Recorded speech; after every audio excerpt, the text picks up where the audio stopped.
Olá a todos, né? Hoje a gente vai conversar um pouquinho sobre o sistema de garantias de direitos da criança e do adolescente. O ECA, quando ele foi aprovado em 1990, ele concretizou um notável avanço no campo democrático ao regulamentar os direitos da criança e do adolescente, assegurados no artigo 227 da Constituição Federal de 1988 e na Convenção Internacional dos Direitos da Criança, aprovada pela Assembleia Geral das Nações Unidas em 1989.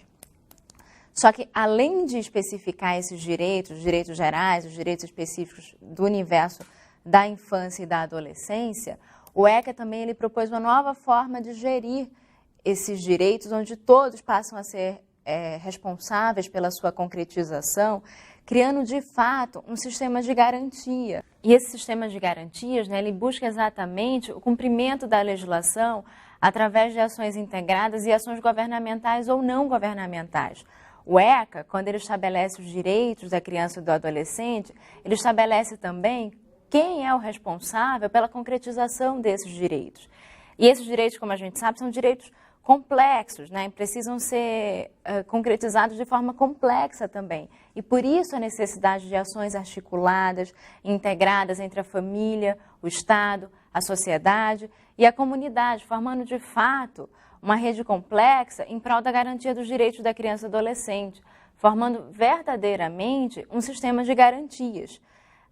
O sistema de garantias do direito da criança e adolescente, ele começa lá na Constituição, em 1988, né, no nosso artigo 227, ganha força no Estatuto da Criança e do Adolescente, em 1990, passa por um período grande de discussão dentro da sociedade civil na década de 90, principalmente discussões levantadas pelo SENDEC, né, o Centro Dom Helder Câmara lá do Recife, e culmina, em 2006, com a resolução 113 do CONANDA, que é a resolução que determina e que explica a sistemática do sistema de garantia de direito da criança e do adolescente.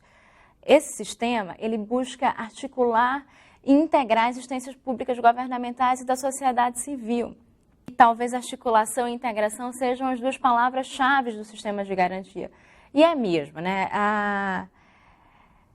É preciso que haja uma ampla parceria entre o poder público e a sociedade civil para elaborar, para executar e para monitorar as políticas públicas voltadas para a infância e para a adolescência. Então, um dos objetivos interessantes do sistema de garantias é aproximar a realidade da lei. Hoje a gente tem uma lei que é avançada, sim, para a nossa realidade, uma lei que está no campo do ideal, e o que a gente tem que fazer é trazer a realidade para essa lei e não levar a lei para a realidade, né? A gente tem que melhorar a vida das crianças e dos adolescentes e a gente consegue isso fazendo a aplicação correta, de fato, né? A aplicação fática da lei. Então, outra coisa muito, muito interessante do sistema de garantias de direito é que ele busca chegar perto da criança e do adolescente. Então, em vez de você pensar esse sistema funcionando lá num plano abstrato, né, num plano maior, ele tem que ser pensado ali no pequeno, no município, no bairro, para que quanto mais perto, né, da residência da criança, da escola da criança, essas instituições que compõem o sistema estejam, mais fácil vai ser de atendê-las, né, por uma questão lógica, né. E é importante também ter em mente, né, que o sistema ele é um sistema estratégico e não operacional, né.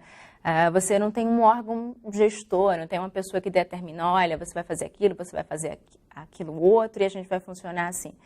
Não, ele é um sistema ele se dá de forma mais naturalmente e é por isso que é importante que cada uma das partes que compõem esse sistema, elas saibam exatamente quais são os seus papéis e que tomem para si essa responsabilidade de executá-los, né?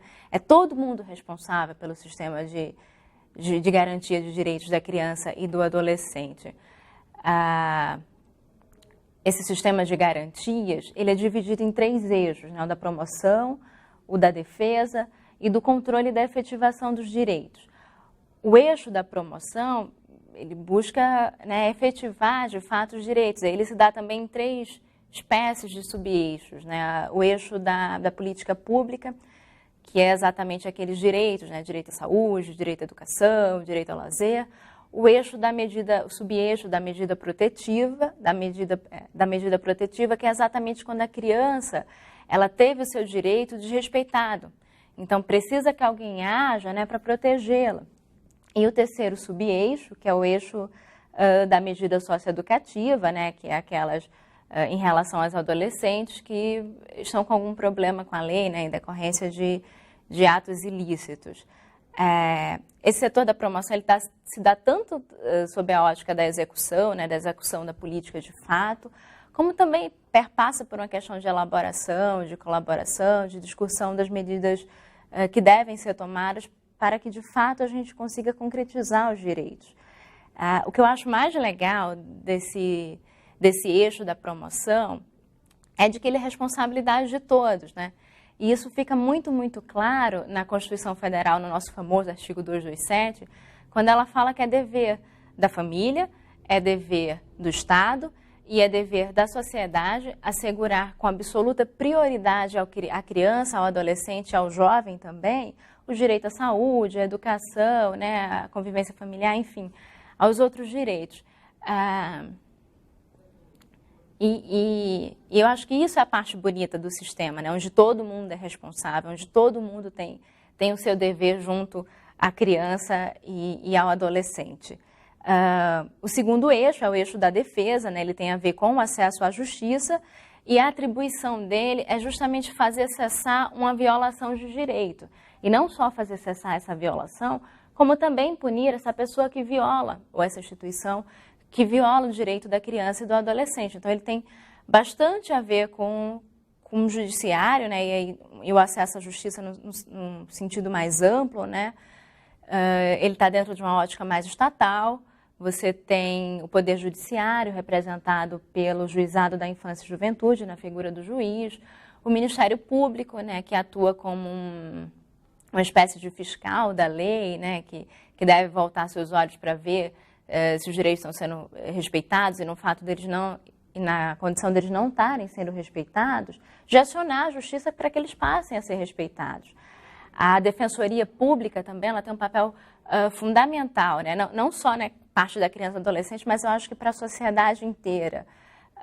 As pessoas que não têm acesso a um advogado, né, por questões financeiras, elas podem e devem recorrer à Defensoria Pública para que elas tenham assegurado o seu direito à ampla defesa e ao contraditório, direitos assegurados no artigo 5º da Constituição.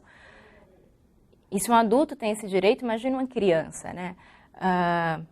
O ECA, ele prevê que toda criança e todo adolescente ele seja acompanhado por um advogado, né, durante a solução da lide. E, claro, num caso de não poder ter um advogado, o defensor público deve ocupar esse papel.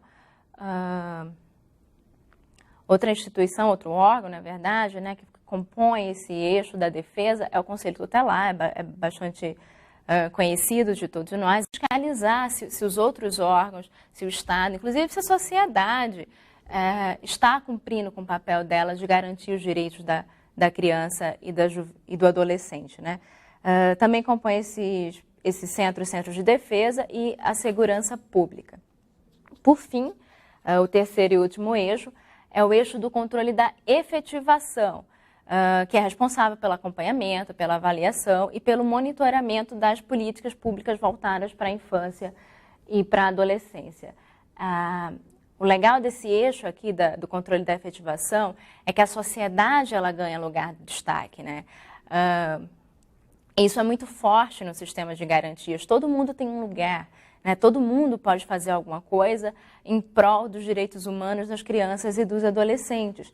A sociedade ela ganha um papel de destaque nesse eixo, sendo o controle popular feito pelos conselhos de direitos, né? Que deliberam políticas, que discutem, que cobram da sociedade. Então, só para a gente voltar, né, são 3 eixos: o eixo da promoção, o eixo da defesa e o eixo da controle da efetivação dos direitos, que também funcionam sistematicamente, né, eles não são separados um do outro, né?